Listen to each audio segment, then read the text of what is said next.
Bonjour et bienvenue sur les ondes d'Esperluette, à toutes les unités, épisode 8. Dans cet épisode, on va parler de films dérangeants, un peu cringe, qui laissent un goût bizarre dans la bouche une fois qu'on les a vus. Pas de comédie dans cet épisode, on n'est pas là pour rigoler tout le temps non plus, ça va bien. Le premier film de cet épisode, Grave, est un film franco-belge, réalisé par Julia Ducournau, sorti en 2016. C'est l'histoire d'une jeune fille, Justine, qui intègre une école vétérinaire dans laquelle étudie déjà sa grande sœur. Elle est végétarienne, comme toute sa famille, et pendant le bizutage, on la force à manger un rein de lapin cru. Bon appétit surtout. Là, on voit tout de suite l'ambiance grande école, avec les bizutages débiles, voire dangereux, l'effet de groupe, l'envie désespérée de s'intégrer, qui est assez fidèlement représentée. Et donc Justine mange son rein, et en fait elle tombe malade quoi, elle fait une allergie de ouf, elle dort mal, elle finit par aller voir un médecin, mais surtout elle se rend compte qu'elle a maintenant une envie incroyable de manger de la viande. Genre vraiment, genre tout le temps, à n'importe quel prix. Elle vole un steak à la cantine, et ça c'est que le début, parce que finalement, la viande de bœuf lui fait envie, probablement celle des autres animaux aussi, et finalement, l'être humain n'est-il pas un animal comme les autres ? Vous avez 2 heures. Justine va donc lutter contre elle-même pour ne pas commencer à bouffer ses petits camarades. Il y a toute une métaphore de grandir, passer à l'âge adulte, accepter, maîtriser ses pulsions, s'affirmer, se contrôler en même temps, mais la métaphore en question fonctionne très bien et ça ne fait pas du tout grosse ficelle. Pour une fois, on a des personnages de jeunes adultes bien joués, pas artificiels, pas particulièrement sympathiques, soit dit en passant. La relation avec sa sœur est aussi assez crédible, assez équilibrée. Il y a une rivalité, mais il y a aussi une complicité, un truc un peu de domination. C'est, malgré le thème un peu what the fuck, un film en fait assez réaliste.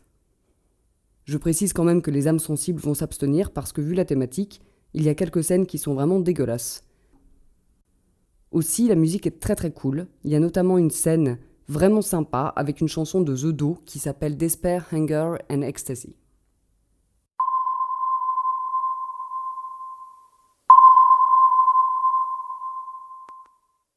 Le second film de cet épisode s'appelle We Need to Talk About Kevin. Il s'agit d'un film britannique sorti en 2011, réalisé par Lynn Ramsay avec Tilda Swinton dans le rôle principal. Le film montre le quotidien d'Eva, qui a donc une vie un peu pourrie, elle vit seule, elle est au chômage, on voit bien qu'elle subit une force de harcèlement, sa maison est taguée, on envoie des pots de peinture sur son pare-brise, elle se fait insulter dans la rue, mais on comprend pas bien pourquoi au début. Cette vie-là est entrecoupée de flashbacks dans le passé lointain et le passé plus récent d'Eva, qui permettent de comprendre pourquoi elle, à présent, a cette vie de paria. Les flashbacks tournent beaucoup autour de son fils, qui est un être un peu spécial et qui en fait l'a toujours été. Dès sa petite enfance, on le voit être super weird, on voit sa mère être complètement déstabilisée, et ça ne fait qu'empirer avec les années. Il est très manipulateur, très calculateur, et on finit par comprendre que la vie pourrie d'Eva est due en fait à un acte commis par son fils, dont on devine petit à petit les tenants et les aboutissants. Le film oscille entre une ambiance vraiment lourde et anxiogène d'un quotidien pas net, pas normal dans la vie présente d'Eva, et quelque chose de très planant, très diffus et inquiétant dans les flashbacks. Le fait que l'on comprenne la globalité de l'histoire que petit à petit permet de maintenir l'attention du début à la fin, et évidemment, Tilda Swinton est formidable et joue ultra bien, comme d'hab. Le film propose mine de rien une vision assez originale sur la maternité, l'instinct maternel, donc non, c'est pas toujours un amour évident qui est là partout et qu'on a trop plein de paillettes dans les yeux et tout. C'est aussi une représentation de l'enfance assez originale. Quand un enfant est inquiétant, dérangeant, c'est pas politiquement correct, mais c'est quand même vrai. Si ce thème des enfants inquiétants vous plaît, vous pouvez aussi regarder un film qui s'appelle Le Village des damnés.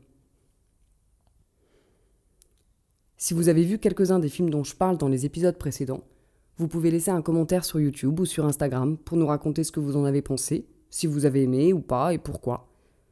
Aussi, sur ma chaîne YouTube, j'ai fait une petite playlist plutôt sympa avec toutes les chansons que je cite dans mes épisodes. C'était Esperluette à toutes les unités, épisode 8. Gros bisous Roger, à vous.